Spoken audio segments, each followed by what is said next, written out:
Hey guys, Bias Ramos and the Dolphins won preseason week 3 against the Jaguars at home at Hard Rock Stadium, 7-22. Let's get into it. So, honestly, let me know what you guys thought of the last night's game. My personal opinion, I liked what I saw. Didn't like a lot from the first half. The offense just didn't look well against Jaguars defense. I mean, granted, we were tied, well, basically tied. It was 6-7 going into halftime, and then Jacksonville gets the ball after the half, and they do nothing with it. And then Fitzpatrick has, I think, what it was like a 7-for-7 drive, and he capped it off with a wide open touchdown to Mark Walton. I just first and foremost wanted to say how I don't like pretty much the whole offensive plan.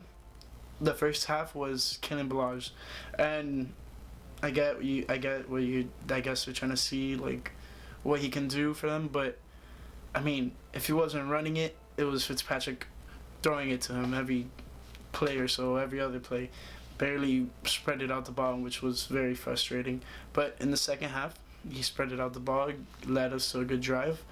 And there's some injuries that I saw during the game that might be concerning, but who knows? Maybe they're just small injuries. So I saw Bobby McCain. He had made a big hit, and then he comes and his arm is dangling, so I guess he popped out his shoulder. But then after that, he didn't go back into the game whatsoever. And Mike Gesicki, when he made that catch close to the goal line, which was a really nice grab by him, by the way. He was slow to get up. Nick O'Leary tried to bring him up, and he was like, please just give me some time, you know.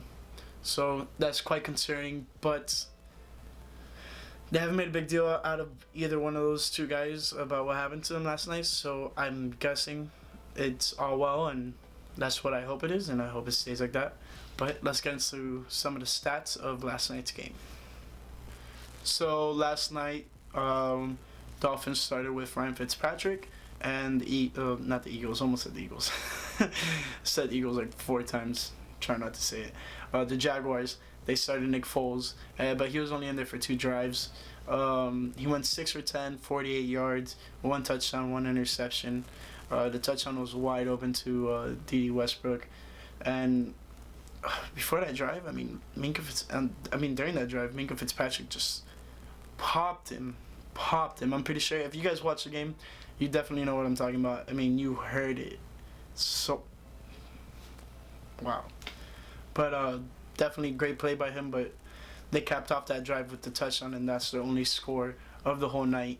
And then Gardner Minshew, the backup QB, he finished off the game 17 for 27, 141 yards, and he was sacked 3 times for a loss of 13 yards. And then when we get to Miami's quarterbacks, Ryan Fitzpatrick played all the first half, and then I believe the first drive in the third quarter, the one that he went perfect for, and I think after that he went out. If not, he played one more drive, but I'm pretty sure he left after that drive. So he went 12 for 18, 126 yards, 1 touchdown, and was sacked once for negative 3 yards. And then Josh Rosen came in, went 5 for 7, 59 yards. He didn't have much playing time because he came in like the mid-third quarter. He only had like 2 drives or 3 drives or so, unfortunately. But I mean, when the game was pretty boring and lifeless before Josh Rosen came in, and then the offense just started clicking. Running game was going on. He was evading sacks and making big plays down the field. I mean, that was great. That big throw to Isaiah Ford. Bryce Butler was kind of upset. He thought like he overthrew him, and then he looked over and he saw Isaiah Ford catching the ball. He was like, "Oh, let's go." So I found that funny. Now let's go into Jacksonville's rushing.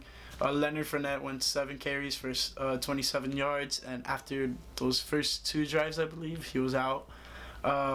He took a big hit, and then after that, they took him out. And then Armstead, he had 8 carries for 18 yards. Rawls, he had 1 carry for 4 yards. And the QB had 1 carry for 18 yards, Gardner Minshew. And then when you go over to Miami, now this guy, I really see him making the 53-man roster, and I'm most likely gonna do a video about that, of me predicting the final 53. It's most likely gonna come before or after next week's preseason game against the Saints. But Patrick Laird, he had 6 carries for 26 yards and 1 touchdown. Yeah, I know he's playing late in the games, but he's producing well, and I'll be surprised if he doesn't sneak into this roster, or if at least sneak into the practice squad, because every time he's gotten a chance to play on the field, he's done well. I understand it might be against the third teamers or whatever, but he's still competing against guys who are trying to also make the NFL, trying to make big plays, and he's out here doing that. So I most likely see him doing that. Then following him was Josh Rosen, 4 carries for 23 yards, and he had a big 14-yard run that put us in the red zone. And the following play, I think that was Patrick Laird, ran the touchdown after that, so big play. Following him was Myles Gaskin, 6 carries for 20 yards. Kellen Ballage, 12 carries for 17 yards. That's what I was talking about. I mean, he had 12 carries, 17 yards, and then he had more targets. I'll get into that when I get to receiving. But then Mark Walton, 6 carries, 3 yards. He didn't do so well. Chandler Cox, he had 1 carry, no yards. So let's get into receiving. For Jacksonville, they had C.J. Board. He had 4 receptions, 56 yards. McBride, he had 3 receptions for 31 yards. D.D. Westbrook, 4 receptions for 29 yards and 1 touchdown. That was their only score of the night.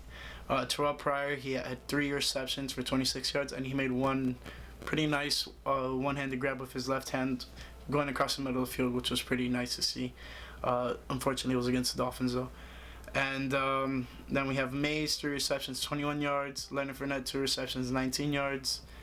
And then that's pretty much it.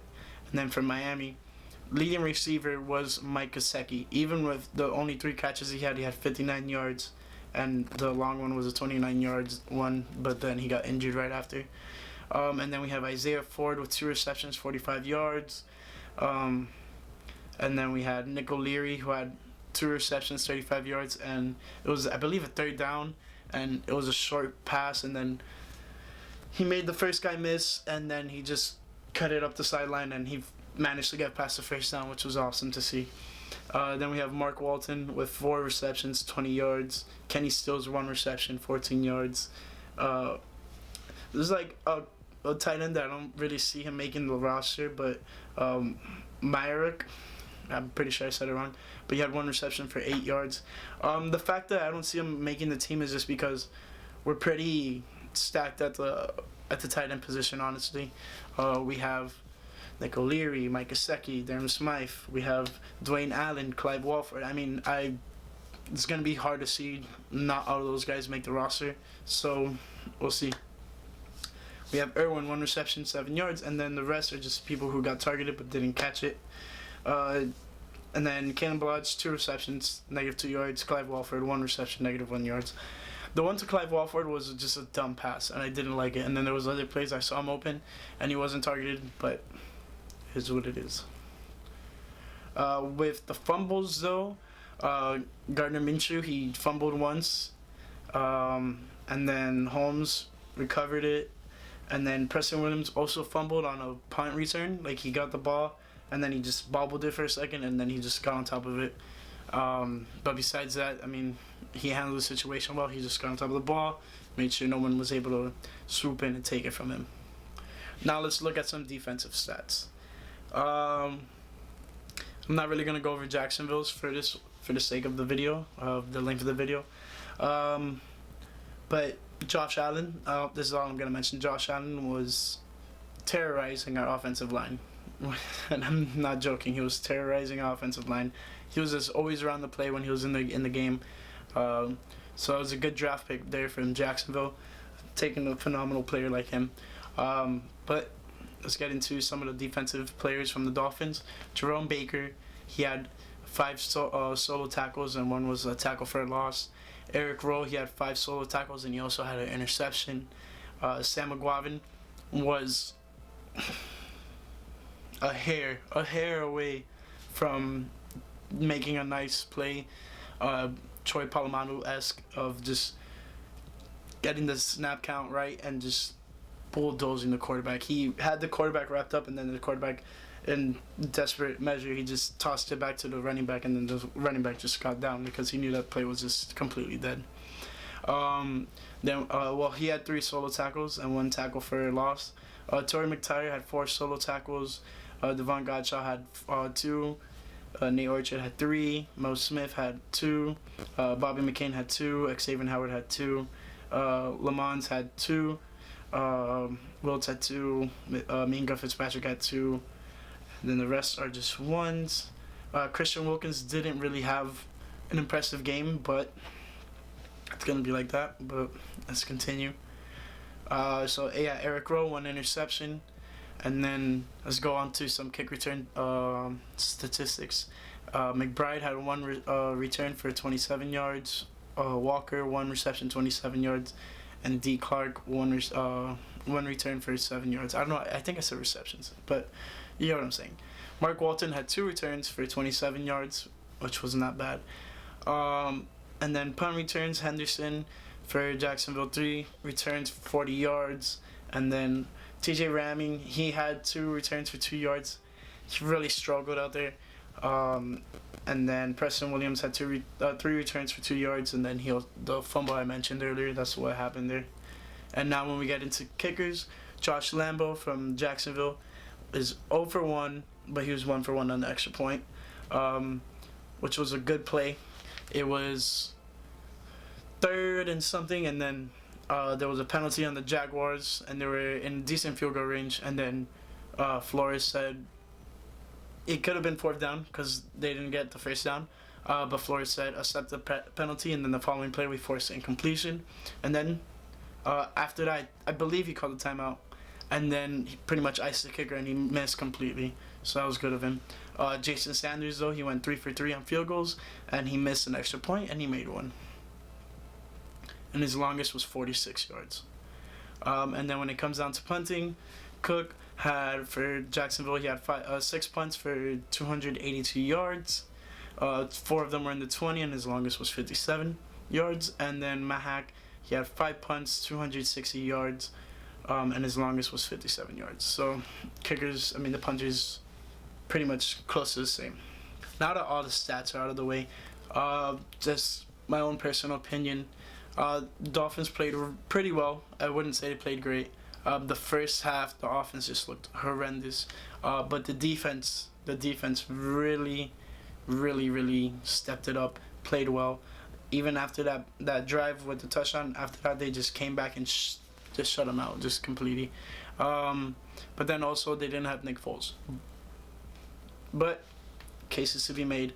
The defense still held their ground and just played well, which was very good to see. Jerome Baker, it's a freak out there on the field. And like I mentioned earlier, that big hit by Minka Fitzpatrick.